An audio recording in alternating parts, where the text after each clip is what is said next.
this moment exactly half a century ago, the first ever News at 10 was coming to an end. Innovative from day one, Britain's first half-hour daily news programme had two presenters.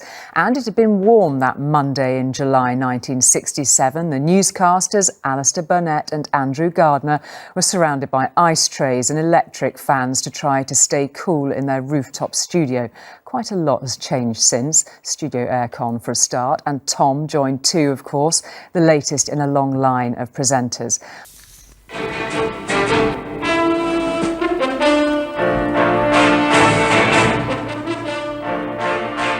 It was the clarion call to a new way of doing news. 50 years ago tonight, and it still puts the hairs up on the back of your neck. For the man who took its famous anchor's chair in the early 90s, a lifetime of memories. Gave us a hell of a runaround for all this. News at 10, first of all, it was a half-hour programme, unheard of then, but very common now. And the reports were authored, they were more accessible. When you saw people reporting for News at 10, you'd probably seen them in the field.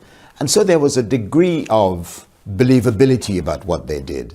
And it was not surprising that News at 10 caught on. It broke the mold. Oil is now leaking from the Liberian tanker Panther, which is stuck... And of course the anchors became very famous. I mean, Reggie Bosanquet, Andrew Gardner, the great Alistair Burnett and people like that.